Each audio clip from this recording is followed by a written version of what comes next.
అందరికీ నమస్కారం. ఆధ్యాత్మిక మార్గం ఛానల్కి స్వాగతం.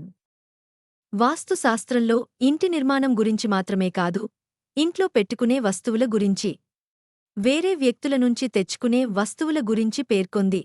వేరొకరి ఇంటి నుంచి కొన్ని వస్తువులను తీసుకురావడం అశుభం.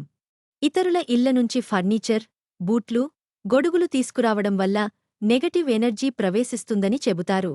దీంతో ఆర్థిక, ఆరోగ్య సమస్యలు తలెత్తే అవకాశముందని వాస్తు నిపుణులు హెచ్చరిస్తున్నారు. మనిషి సంఘ జీవి.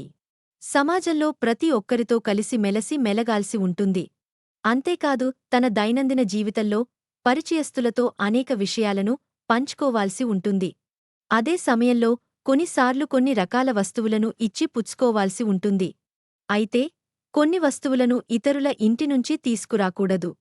ఎందుకంటే ఇతరుల ఇంటినుంచి తెచ్చుకునే ఈ వస్తువులు మిమ్మల్ని ఇబ్బందులకు గురిచేస్తాయని వాస్తు నిపుణులు హెచ్చరిస్తున్నారు. వాస్తుశాస్త్రం ప్రకారం ఒక వ్యక్తి ఉపయోగించే వస్తువులు అతని శక్తిపై ప్రభావం చూపుతాయి. వస్తువుల యాజమాని మారడం వలన వాటి శక్తి కూడా మారుతుంది. కనుక నెగటివ్ ఎనర్జీ ప్రభావమున్న వస్తువులను పొరపాటున కూడా ఇతరుల దగ్గర నుంచి తీసుకోవద్దు.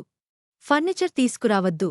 కొంతమంది పాత ఫర్నిచర్ను కొనుగోలు చేయడానికి ప్రాధాన్యత ఇస్తారు.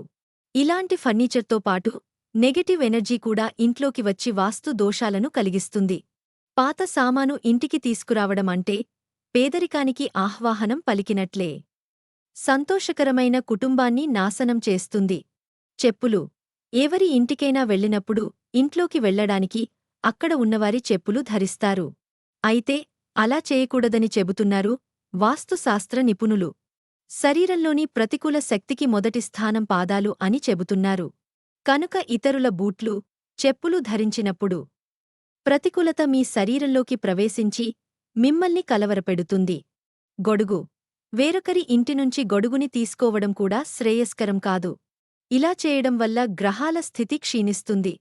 వేరేవాళ్ల ఇంటినుంచి ఏదో ఒక కారణంతో గొడుగు తీసుకురావాల్సి వచ్చినా అవసరం తీరిన వెంటనే తిరిగి ఇవ్వండి.